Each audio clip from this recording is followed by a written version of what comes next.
Awo Omama is on fire, and what is happening in Awo Omama? In Igbo, they call those guys unknown gunmen. Some call them Umuoma, some call them different names. And yesterday evening, towards evening time, yesterday was a heavy battle in Awo Omama.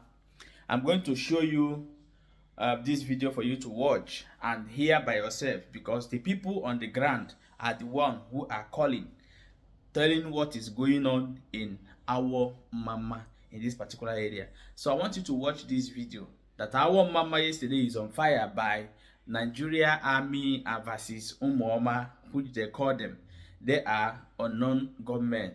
Heavily battle yesterday. I'm going to show you the video, and I'm going to show you the bullet that Nigeria Army waste after the whole thing. So watch the video from beginning to end so that you will get everything that happened there. Thank you so much. Adema bikono njinji na-eji na Awo Omama ka ọ dị ugbu a. Ndị Awo Omama tetere n'ụtụtụ a. Ndị Awo Omama tetere n'ụtụtụ a wee na-anụ egbe na that is mgbe egbe agbara na Awo Omama ka na-agbakwa na Awo Omama now is so heavy. Ihe agbaga na egbe na Awo Omama. Ọ bụghị sọsọ m ga-anụ ya. Ọ bụghị sọsọ m ga-anụ ya. Ọ ga-adị mma na gị nwa onye na-ege ntị ugbu a na ịnụrụ ya bụ egbe agbaga na Awo Omama ka ọ hapụ ịdị ka ọwa akụkọ ka a na-akọ. Hapụ ịdị ka ọwa akụkọ ka a na-akọ. Biko onye nakwa owere ochigo ihe ka eji Awo Omama bịakwala ụzọ developụ na nye agbagadị a na-abụ shit nnukwu nne ahụ egbe na Kebe na ugo egbe. Tebe na ugo egbe.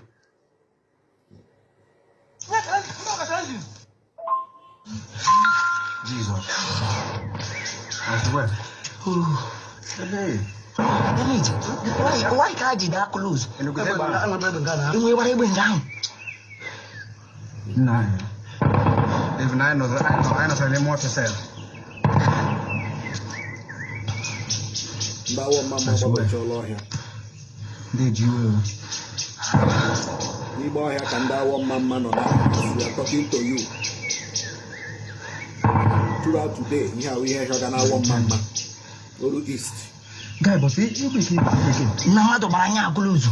Na ọ kụnye gbara anya ntu ugbu ya. Ọ gbara ntị.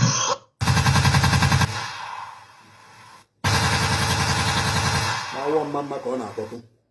Awo Omama. Awo Omama. Ihe ga today. Kifo ya gbaga. Ndị ndị gbaga challenging.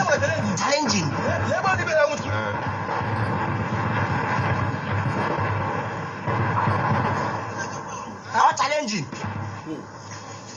Why sir?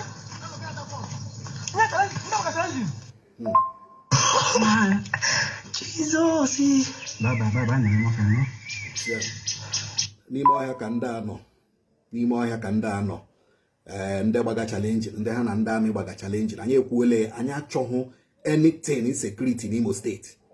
Anyị achọghụ ndị ọwụla anybody na-promote insecurity n'Imo State. That person is an enemy to Igbo land. That person is an enemy to Igbo land. Okay, na ihe kpọtụga na Awo Omama. Ihe na ihe kpọtụga na Awo Omama. Ihe na ihe kpọtụga na Awo Omama. Na ndị onye ọwụla abaala ọhịa. Onye ọwụla abaala ọhịa. Onye ọwụla abaala ọhịa as we are talking now. Ọ dị mma biko ọ bụrụ na ị nọ Awo Omama biko zero onwe gị now. Zero onwe gị. Ọ bụrụ na ị nọ Awo Omama zero onwe gị. Ọrụkwanụ na ewu onye Awo Omama kpọọ ndị nọ n'ụlọ. Ọ bụrụ na unu ga-ezo n'ime ọhịa, unu ezo n'ime ọhịa ebe ha dịzi safe. 2 days ago ka ndị amị gbagburu somebody now. I kwukwere ya. 2 days ago ka ndị amị gbagburu one man like that. Ụmụnne gbata nke ọzọ gbagbuo ye. Now yesterday again they went to Awo Omama. If they want to challenge him, they should enter inside bush. They should enter inside bush. Challenge and they challenge her. They should stop killing innocent people. They should stop killing innocent people. And when they challenge her, they should face them one on one. I got to go. Ubua now. I don't know the story I got fatal. I got fatal stories from tomorrow. May God protect Awo Omama. May God save Awo Omama. May God save Imo State. Amen. Yes, my people, welcome back. And as I've watched that particular video that will just play you right now, so what we want to ask in this video is, what do you think that would have bring peace to this community, especially Imo State? Why Imo State become where everything battleground, where everything is happening? Is it because of the governor, or is it because of what? So just let us know what you think in this particular area, because this is too much. This is too much. It's too much. So drop your own opinion in the comment section and let us know what you think for inside that area. Okay, my people, please remember, say you still there for Officer Justice Day, and don't forget to subscribe to this channel and share this video for more updates as they hold.